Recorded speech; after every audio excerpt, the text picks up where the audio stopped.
En el caso complejo, si ustedes miran una función de una variable compleja, si ustedes quieren saber si una función es localmente inyectiva, eso es equivalente a que la derivada no se anula en el punto. En el caso real eso es falso. La función x menos 1 al cubo, la derivada se anula en 1 y sin embargo la función es muy inyectiva. ¿Bien? Entonces no hay una equivalencia 1 a 1 entre que se anule la derivada, o sea, el jacobiano con n igual a 1 es la derivada, ¿está bien? No puedo deducir de la anulación de la derivada si mi función es inyectiva o no. ¿Está bien? Hay otras cosas que intervienen. Pero lo que sí sucede es que lo que sí funciona es ese teorema con los k's variando. O sea, lo que dice el teorema es lo siguiente.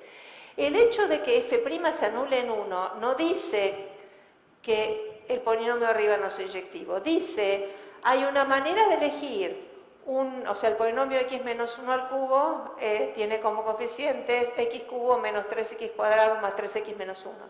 Dice, si multiplico por números reales positivos y así miro otro polinomio con esos mismos signos, entonces puedo elegirlo para que para algún k esto tenga más de 3 raíces reales positivas.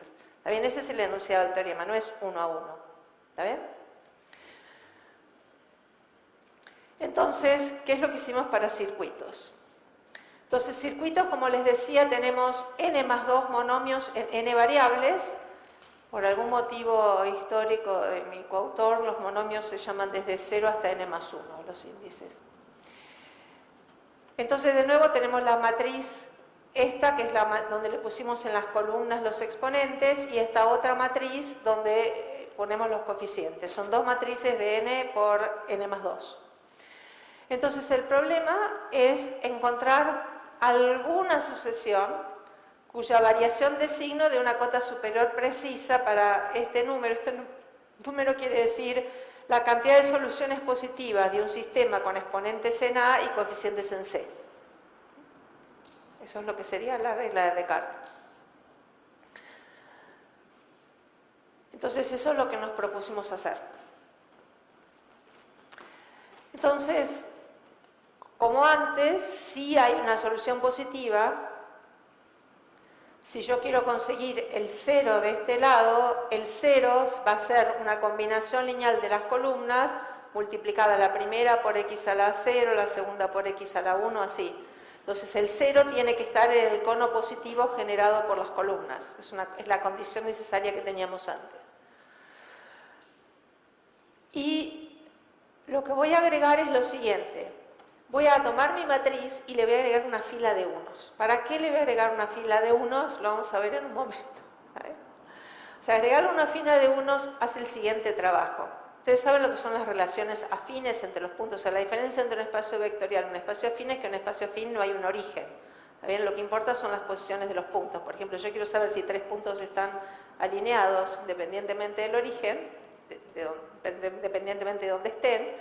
Lo que hago es los pongo en una matriz, o sea, lo que se dice es tomo las combinaciones lineales con suma de coeficientes igual a 0 y la única posible tiene que ser la 0, 0, 0. Tomar combinaciones lineales con suma de coeficientes iguales a 0 es lo mismo que agregar una matriz, ponerle 1 y ahora buscar cosas en el núcleo de la matriz. O sea, el núcleo de esta matriz da las relaciones afines entre los exponentes que tenemos. Pero ahora las relaciones afines pasaron a ser condiciones lineales en estos vectores que tienen los exponentes que tenían antes y un unito al principio. Entonces, esa es una matriz. Ahora la otra era de n por n más 2, esta es de n más 1 por n más 2 y vamos a suponer que tiene rango máximo. Y hay una manera genérica de resolver un sistema lineal así, un sistema que tiene una columna más que una fila y rango máximo. Aún los que hacen álgebra lineal que aborrecen, matemática aplicada y numérica y aborrecen los determinantes, de hecho los determinantes calculan un vector del núcleo. Cuando uno triangula está calculando un determinante aunque no se dé cuenta. Entonces, una manera de encontrar un vector del núcleo es el siguiente. Como tengo una matriz de n más 1 por n más 2, cada vez que quito una columna tengo una matriz cuadrada de n más 1 por n más 1. Voy calculando esos menores con signos alternados y ese vector da un vector del núcleo. Eso es fácil de demostrar que eso está en el núcleo. Es el desarrollo por una fila o columna, no sé. Entonces, ese vector, que son determinantes de haber quitado 1, que en realidad corresponde a calcular volúmenes, pero después si tengo tiempo lo comento, es un vector del núcleo. Entonces nos vamos a reducir al caso que tengamos un circuito, y es que los 4 puntos, en cuanto saco un punto me quedan 3 puntos, o sea, cada vez que saco un punto no haya 3 en una línea, o si estoy en dimensión más grande, cada vez que saco uno, los siguientes no estén en un hiperplano, etc. Entonces en el plano tengo 4 puntos y hay 2 maneras distintas afínmente de que estén. O son los 4 vértices de su cápsula convexa, o uno está en la cápsula convexa de los otros 3. Entonces, por ejemplo, si yo tengo estos 3 y agarro este punto y lo empiezo a mover para afuera, cuando llegué acá hay un menor que se hace 0, y cuando voy acá, un menor que cambió de signo. O sea, los signos de los menores me dicen cuál es la posición relativa de los exponentes. ¿Está bien? De los menores de esa matriz A barra que está ahí. Pero esencialmente hay 2 configuraciones distintas en este sentido. Y cómo se ve lo que pasa aquí, lo vamos a ver en un cachito, que es lo que se llama la asignatura del circuito. Entonces, hay algo que es lo siguiente. Yo tengo una matriz, la tengo así, y agarro una base del núcleo. ¿Está bien? Los vectores columna son una base del núcleo. ¿Saben? O sea, los vectores columna tienen el mismo tamaño que las filas de mi matriz. Pero ahora, en vez de agarrar las columnas, agarro las filas. ¿Está bien? Tomo una base del núcleo y agarro las filas. Esos vectores filas forman lo que se llama una configuración dual de Gale de las columnas de mi matriz. Entonces, agarro una base del núcleo, en vez de mirar las columnas, ahora miro las filas. Y hay una serie de resultados muy conocidos sobre esto, por ejemplo, y fáciles de demostrar. Uno dice, para chequear si 0, perdón, para el otro lado tengo que ir, ahí está. Para chequear si 0 es una combinación de las columnas, es equivalente a ver que los vectores fila, que consigo en el dual de Gale, viven en un semiespacio abierto. Entonces, en nuestro caso, este dibujito que está acá es un ejemplo de lo siguiente. Empecé con una matriz que tenía n igual a 6. Entonces, si n es 6, tenía n más 2 monomios, serían polinomios en 6 variables, 6 polinomios en 6 variables. La matriz de coeficientes es de 6 por 8, el núcleo tiene dimensión 2, entonces los vectores fila son vectores en el plano.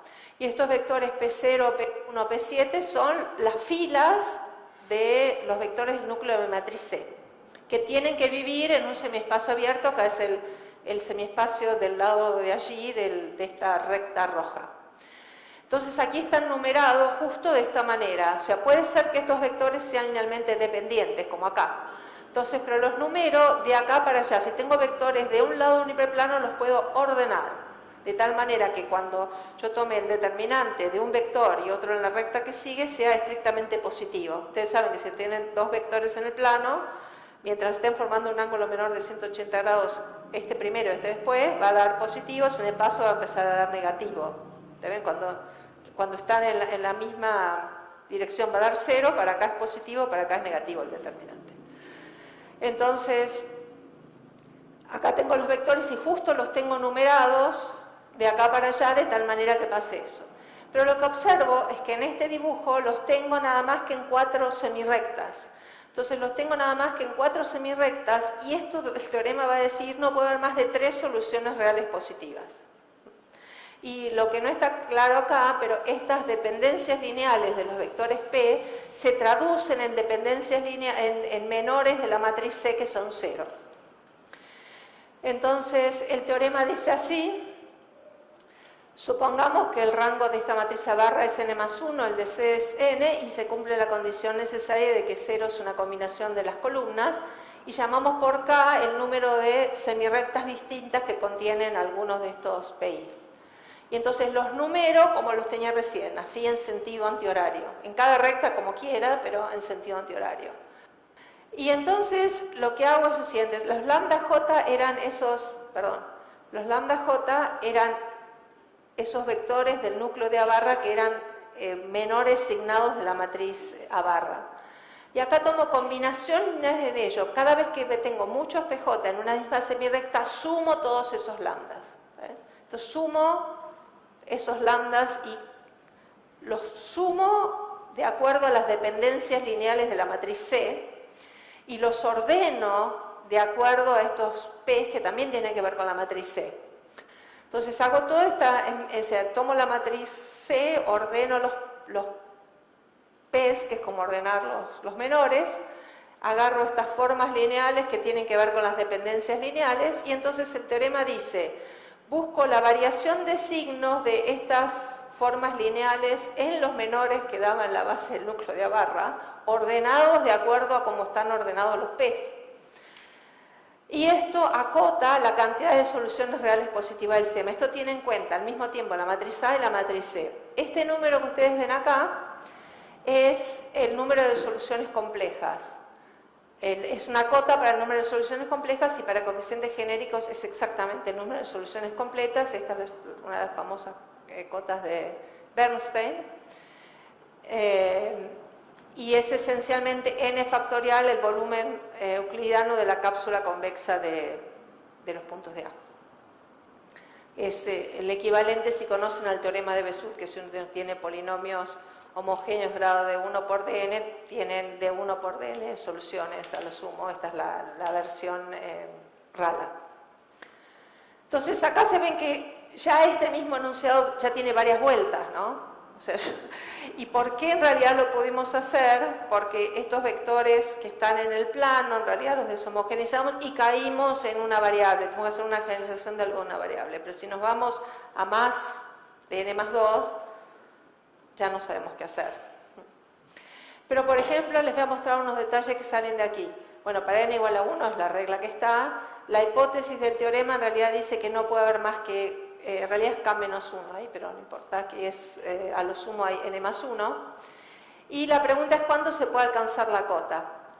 Y para que se alcance la cota, les tengo que agregar un dato que es lo que se llama la asignatura del circuito. Entonces, la asignatura del circuito es lo siguiente. Esencialmente, esta matriz Abarra tiene un núcleo de dimensión 1. O sea que agarro una base y los signos de los coeficientes, o este vector o menos este vector. No sé si... ¿Está bien? Entonces me fijo cuántos signos más y cuántos signos menos veo.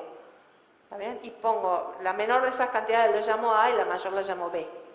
Ese par AB es la asignatura del circuito. Por ejemplo, si yo tengo los 4 puntos son vértices, por ejemplo, una combinación positiva de estos dos es igual a una combinación positiva de estos dos, eso es que este segmento se cruce con este aquí, van a quedar 2 positivos y 2 de un signo y 2 de otro.